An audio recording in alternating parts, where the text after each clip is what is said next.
திருச்சி தெற்கு ரயில்வே கோட்ட மேலாளர் அலுவலகம் முன்பு SRMU தலைவர் ராஜா ஸ்ரீதர் முன்னிலையில் SRMU துணை பொதுச் செயலாளர் வீரசேகரன் முன்னிலையில் கண்டன ஆர்ப்பாட்டம் நடைபெற்றது. இதில் பழைய ஓய்வூதிய திட்டத்தை நடைமுறைப்படுத்த வேண்டும், ரயில்வே தனியார் மய கொள்கையை கைவிட வேண்டும் உள்ளிட்ட கோரிக்கைகளை முன்வைத்து கோஷமிட்டனர். நாமக்கல் மாவட்டம் ஓய்வூதியக்காரர்களுக்கு உறுதி செய்யப்பட்ட நிலுவைத் தொகையினை வழங்க கோரி பாரதிய ஜனதா மஸ்தூர் தொழிற்சங்கத்தினர் ஆர்ப்பாட்டத்தில் ஈடுபட்டனர். இதில் பல்வேறு கோரிக்கைகளை வலியுறுத்தி கோஷங்களை எழுப்பி ஆர்ப்பாட்டத்தில் ஈடுபட்டனர். நீலகிரி மாவட்டம் குன்னூர் அருகே இரவு வேளையில் வீட்டுக்குள் புகுந்து அட்டகாசம் செய்த கரடியால் பொதுமக்கள் அச்சமடைந்துள்ளனர். இந்நிலையில் அப்பகுதியில் சுற்றித் திரியும் கரடியை வனத்துறையினர் கண்காணித்து கூண்டு வைத்து பிடிக்க வேண்டும் என்று அப்பகுதி மக்கள் கோரிக்கை வைத்துள்ளனர். தேனி மாவட்டம் பெரியகுளம் நகராட்சி சார்பாக நகரை தூய்மையாக வைத்துக் கொள்ள வலியுறுத்தி மேலதாளத்துடன் பள்ளி மாணவ மாணவியர்கள் பேரணியில் ஈடுபட்டனர். இதன் முன்னதாக தூய்மை குறித்த உறுதிமொழி ஏற்றுக்கொண்டனர். கடலூர் மாவட்டம் விருத்தாச்சலம் நகரத்தில் சுமார் 2 லட்சத்திற்கும் மேற்பட்ட குடும்பங்கள் வசித்து வருகின்றனர். இந்நிலையில் இங்கு கடந்த சில வாரங்களாக குறைந்த மின்னழுத்தம் பிரச்சனை ஏற்பட்டு வருவதால் இங்கு வசித்து வரும் பொதுமக்கள் பெரும் அவதிக்குள்ளாகி வருகின்றனர். மயிலாடுதுறை மாவட்டத்தில் சம்பா தாளடி சாகுபடி விதையிடும் பணிகளில் விவசாயிகள் தீவிரம் காட்டி வருகின்றனர். மேலும் சம்பா தாளடிக்கு தொகுப்பு திட்டத்தை அறிவித்து உரிய நேரத்தில் உரம் மற்றும் இடிபொருட்களை அரசு வழங்க நடவடிக்கை எடுக்க வேண்டும் என்று விவசாயிகள் கோரிக்கை வைத்துள்ளனர். நாகை அருகே மேலவாழக்கரை சாலை சீராமட்டம் வாய்க்கால் கரையில் அனுமதியின்றி ஒப்பந்தக்காரர்கள் மணல் தோண்டிய பள்ளத்தில் விபத்து ஏற்படும் அபாயம் உள்ளதாக பொதுமக்கள் குற்றம் சாட்டியுள்ளனர். மேலும் மழைக்காலங்களில் 5000 ஏக்கர் விளைநிலங்களை காப்பாற்ற காங்கிரீட் தடுப்பு சுவர் அமைத்து தர விவசாயிகள் கோரிக்கை வைத்துள்ளனர். நீலகிரி மாவட்டம் உதகை அரசு தாவரவியல் பூங்கா அருகே உள்ள நம்ம டாய்லெட் மற்றும் பொது கழிப்பிடம் போதிய பராமரிப்பின்றி காணப்படுவதால் சுற்றுலா பயணிகள் மற்றும் சாலையோர வியாபாரிகள் கடும் அவதிக்குள்ளாகியுள்ளனர். இந்நிலையில் தற்போது 2ஆம் சீசன் துவங்கியுள்ள நிலையில் உடனடியாக 2 கழிப்பிடங்களையும் சீரமைத்து தர சுற்றுலா பயணிகளும் சாலையோர வியாபாரிகளும் கோரிக்கை வைத்துள்ளனர். பெரம்பலூர் மாவட்ட ஆட்சியர் அலுவலகம் முன்பு பாரதிய மஸ்தூர் சங்கம் சார்பாக ஆர்ப்பாட்டம் நடைபெற்றது. இதில் தொழிலாளர் நலவாரியத்தில் 1000 ரூபாய் ஓய்வூதியம் பெறும் தொழிலாளர்களுக்கு 5000 ரூபாயாக உயர்த்தி வழங்க வேண்டும் உள்ளிட்ட கோரிக்கைகளை வலியுறுத்தி ஆர்ப்பாட்டத்தில் ஈடுபட்டனர். மதுரை மாவட்டம் திருமங்கலம் அருகே திருமால் கிராமத்தில் புதிதாக கல்குவாரி அமைப்பதற்கான கருத்து கேட்பு கூட்டம் நடைபெற்றது. இதில் விவசாயிகளின் நலன் கருதியும் கிராம மக்களின் வாழ்வாதாரமாக இருக்கக்கூடிய விளைநிலங்களை பாதுகாக்கும் வகையிலும் புதிதாக அமைக்கப்பட உள்ள கல்குவாரிக்கு கிராம மக்கள் எதிர்ப்பு தெரிவித்தனர். பெரம்பலூர் அருகே குறும்பலூர் பேரூர் கழக அதிமுக சார்பில் மறைந்த முன்னாள் முதல்வர் பேரறிஞர் அண்ணாவின் பிறந்தநாள் விழா பொதுக்கூட்டம் நடைபெற்றது.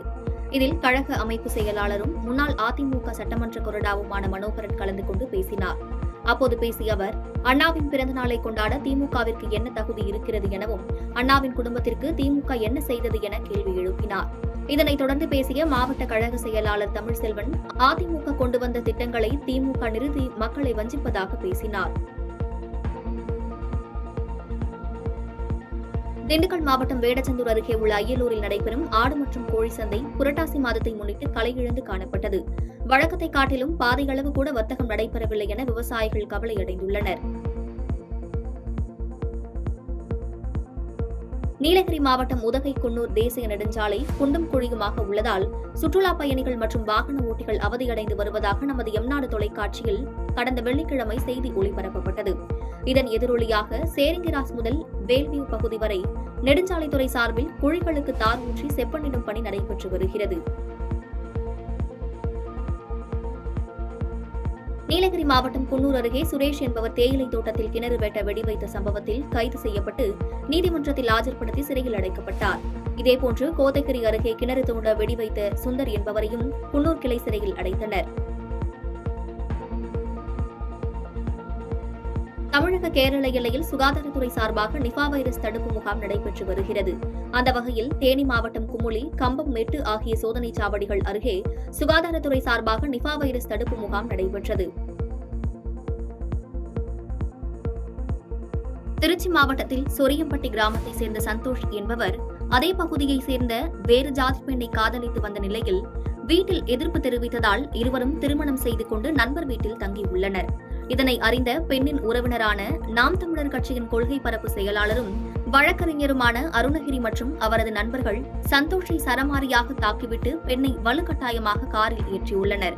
இதில் பாதிக்கப்பட்ட சந்தோஷ் திருச்சி அரசு மருத்துவமனையில் சிகிச்சை பெற்று வருகிறார். இதுகுறித்து சந்தோஷ் அளித்த புகாரின் பேரில் அருணகிரி உள்ளிட்ட 4 பேரை வளநாடு காவல்துறையினர் வழக்கு பதிந்து கைது செய்தனர். ராமநாதபுரம் மாவட்டம் பரமக்குடியை சேர்ந்த பழனிமுருகன் என்பவர் ஊரணியில் வண்டல் மண் எடுப்பதற்கு வருவாய்த்துறையிடம் அனுமதி பெற்றுள்ளார். பின்னர் ஊரக வளர்ச்சித்துறை சார்பில் நடைசீட்டு பெறுவதற்கு பரமக்குடி யூனியன் தொகுதி வளர்ச்சி அலுவலர் கருப்பையாவை அணுகிய போது லஞ்சம் கேட்டுள்ளார். பின்னர் லஞ்சம் வாங்கும்போது தொகுதி வளர்ச்சி அலுவலர் கருப்பையா கையும் களவுமாக பிடிபட்டார். மேலும் இச்சம்பவத்தில் தொடர்புடைய அலுவலக உதவியாளர் கண்ணன் என்பவரிடம் லஞ்ச ஒழிப்புத்துறை போலீசார் விசாரணை நடத்தி வருகின்றனர். தருமபுரி மாவட்டம் கீழ்மோரப்பூர் ஊராட்சிக்கு உட்பட்ட தாமலேரிப்பட்டி பகுதியில் தென்பெண்ணையாற்றில் ஆற்றுப்பாலம் அருகில் தடுப்பணை கட்ட வேண்டும் என தென்பெண்ணையாறு நீர்ப்பாசன குழு சார்பில் கோரிக்கை வைத்துள்ளனர். மேலும் இதன் மூலம் மழைக்காலத்தில் பெருக்கெடுத்தோடும் ஆற்று நீரை நீரேற்றம் செய்து ஏரிகளில் நிரப்பிட வேண்டும் என்ற கோரிக்கையும் வலியுறுத்தினர். கடலூர் முதுநகர் குயவன்குளம் பகுதியை சேர்ந்த சுபாஷ் என்பவர் செப்டி டேங்க் சுத்தம் செய்யும் ஆட்டோ வைத்துள்ளார். இந்நிலையில் சுபாஷ் 4 பேரை ஆட்டோவில் அழைத்து சென்றபோது ஓட்டுநரின் கட்டுப்பாட்டை இழந்த ஷேர் ஆட்டோ நிலை தடுமாறி சாலையில் கவிழ்ந்து விபத்து ஏற்பட்டது. இந்த விபத்தில் செப்டி டேங்க் ஷேர் ஆட்டோவில் பயணம் செய்த 5 பேரும் படுகாயமடைந்தனர். இந்த விபத்து குறித்து தகவல் அறிந்த ரெட்டிச்சாவடி போலீசார் சம்பவ இடத்திற்கு விரைந்து வந்து சாலையில் கவிழ்ந்த செப்டிக் டேங்க் ஷேர் ஆட்டோவை அப்புறப்படுத்தி போக்குவரத்தை சரி செய்தனர். பாதகம் செய்பவரை கண்டால் நாம் பயங்கொள்ளலாகாது பாப்பா, மோதி மிதித்து விடு பாப்பா, அவர் முகத்தில் உமிழ்ந்து விடு பாப்பா. அண்மை செய்திகளை உடனுக்குடன் தெரிந்து கொள்ள இணைந்திருங்கள் இயம்நாடு தொலைக்காட்சியுடன்.